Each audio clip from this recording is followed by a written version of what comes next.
com os outros. Todas as relações sociais exigem o exercício do domínio próprio, paciência e simpatia. Diferimos tantos uns dos outros em disposições, hábitos e educação que variam entre si nossas maneiras de ver as coisas. Julgamos diferentemente. Nossa compreensão da verdade, nossas ideias em relação à conduta de vida não são idênticas sob todos os pontos de vista. Não há duas pessoas cuja experiência seja igual em cada particular. As provas de um não são as provas de outra. Os deveres que para um se apresentam como leves são para outra mais difíceis e inquietantes. Tão fraca, ignorante e sujeita ao erro é a natureza humana que todos devemos ser cautelosos na maneira de julgar o próximo. Pouco sabemos da influência de nossos atos sobre a experiência dos outros. O que fazemos ou dizemos pode parecer-nos de pouca importância, quando, se nossos olhos se abrissem, veríamos que daí resultam as mais importantes consequências para o bem ou para o mal. Muitas pessoas têm tão poucos encargos, seu coração tem experimentado tão pouco as angústias reais, sentido tão pouca perplexidade e preocupação em auxiliar o próximo, que não podem compreender o trabalho de quem tem verdadeira responsabilidade. São tão incapazes de apreciar seus trabalhos como a criança de compreender os cuidados e fadigas do preocupado pai. A criança admira-se dos temores e perplexidades do pai. Parecem-lhe inúteis, mas quando os anos de experiência forem acrescentados à sua vida, quando tiver de carregar as próprias responsabilidades, olhará de novo para a vida do pai e compreenderá então o que outrora lhe era incompreensível. A amarga experiência deu-lhe o conhecimento. A obra de muitas pessoas que têm responsabilidades não é compreendida, não são apreciados seus trabalhos enquanto a morte não os abate. Quando outros retomam as funções que eles exerciam e enfrentam as dificuldades que eles encontraram, compreendem quanto a sua fé e coragem foram provadas.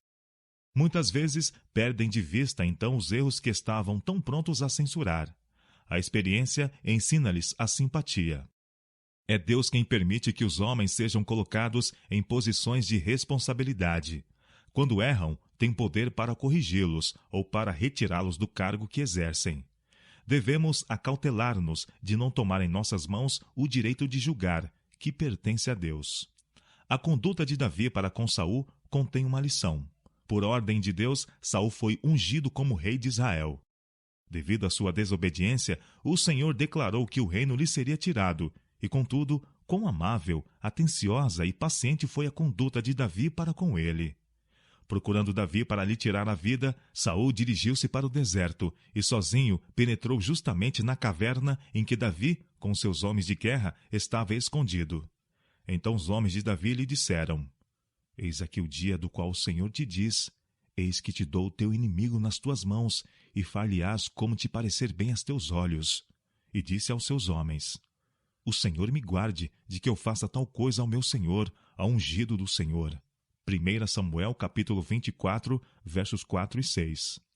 Ordena-nos o Salvador: Não julgueis, para que não sejais julgados, porque com o juízo que julgardes, sereis julgados, e com a medida com que tiverdes medido, vos hão de medir a vós. Mateus capítulo 7, versos 1 e 2. Lembrai-vos de que cedo o relato da vossa vida passará em revista diante de Deus. Lembrai-vos de que ele disse: És inexcusável quando julgas, ó homem, pois tu, quando julgas, faze o mesmo. Romanos capítulo 2, verso 1. Não podemos permitir que nosso espírito se irrite por algum mal real ou suposto que nos tenha sido feito. O inimigo que mais carecemos temer é o próprio eu. Nenhuma forma de vício tem efeito mais funesto sobre o caráter do que a paixão humana quando não está sob o domínio do espírito.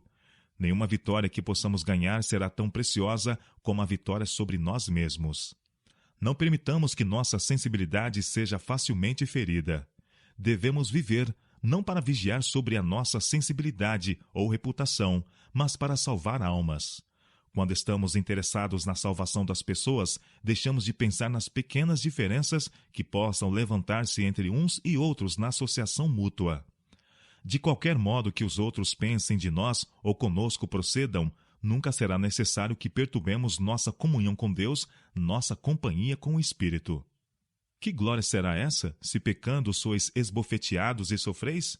Mas, se fazendo bem sois afligidos e o sofreis, isso é agradável a Deus. 1 Pedro capítulo 2, verso 20. Não vos vingueis. Quando puderdes, removei toda a causa de mal entendido. Evitai a aparência do mal. Fazei o que estiver em vosso poder, sem comprometer os princípios, para conciliar o próximo. Se trouxeres a tua oferta ao altar, e aí te lembrares de que teu irmão tem alguma coisa contra ti, deixai ali diante do altar a tua oferta, e vai reconciliar-te primeiro com teu irmão, e depois vem e apresenta a tua oferta. Mateus capítulo 5, versos 23 e 24. Se forem dirigidas palavras impacientes, nunca respondais no mesmo tom. Lembrai-vos de que a resposta branda desvia o furor. Provérbios capítulo 15, verso 1. Há um poder maravilhoso no silêncio. As palavras ditas em réplica a alguém encolerizado, por vezes, servem apenas para o exasperar. Mas se a cólera encontra o silêncio e um espírito amável e paciente, em breve se esvai. Sob uma tempestade de palavras ferinas e acusadoras, conservai apoiado o espírito na palavra de Deus. Que o espírito e o coração sejam repletos das promessas divinas. Se sois maltratados ou acusados injustamente, em vez de responder com cólera, repeti a vós mesmos as preciosas promessas. Não te deixes vencer do mal, mas vence o mal com o bem. Romanos capítulo 12, verso 21. Entrega o teu caminho ao Senhor, confia nele, e ele tudo fará. E ele fará sobressair a tua justiça como a luz, e o teu juízo como o meio-dia. Salmo 37, versos 5 e 6. Nada há encoberto que não haja de ser descoberto, nem oculto que não haja de ser sabido. Lucas capítulo 12, verso 2. Fizeste com que os homens cavalgassem sobre a nossa cabeça. Passamos pelo fogo e pela água, mas trouxeste-nos a um lugar de abundância. Salmo 66, verso 12. Somos inclinados a procurar, junto de nossos semelhantes, simpatia e ânimo, em vez de procurá-los em Jesus. Em sua misericórdia e fidelidade, Deus permite muitas vezes que falhem aqueles em quem depositamos confiança, a fim de que possamos compreender quanto é insensato confiar nos homens e apoiar-nos na carne.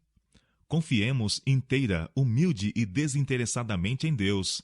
Ele conhece as tristezas que nos consomem no mais profundo do ser e que não podemos exprimir. Quando tudo nos parece escuro e inexplicável, lembremo-nos das palavras de Cristo. O que eu faço, não sabes tu agora, mas tu saberás depois. João capítulo 13, verso 7. Estudai a história de José e de Daniel. O Senhor não impediu as armadilhas dos homens que procuravam fazer-lhes mal, mas conduziu todos os planos para o bem de seus servos, que no meio de provas e lutas mantiveram sua fé e lealdade. Enquanto estivermos no mundo, encontraremos influências adversas. Haverá provocações para ser provada a nossa têmpera, e é enfrentando-as com espírito reto que as virtudes cristãs são desenvolvidas. Se Cristo habitar em nós, seremos pacientes, bondosos e indulgentes, alegres no meio das contrariedades e irritações. Dia após dia e ano após ano, vencer-nos-emos a nós próprios e cresceremos num nobre heroísmo. Tal é a tarefa que sobre nós impende, mas não pode ser cumprida sem o auxílio de Jesus, firme decisão, um alvo bem determinado, contínua vigilância e oração incessante. Cada um tem suas lutas pessoais a travar. Nem o próprio Deus pode tornar nosso caráter nobre e nossa vida útil se não colaborarmos com Ele.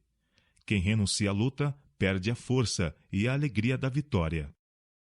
Não precisamos guardar nossos próprios registros das provas e dificuldades, dos desgostos e tristezas. Todas essas coisas estão escritas nos livros e o céu tomará o cuidado delas.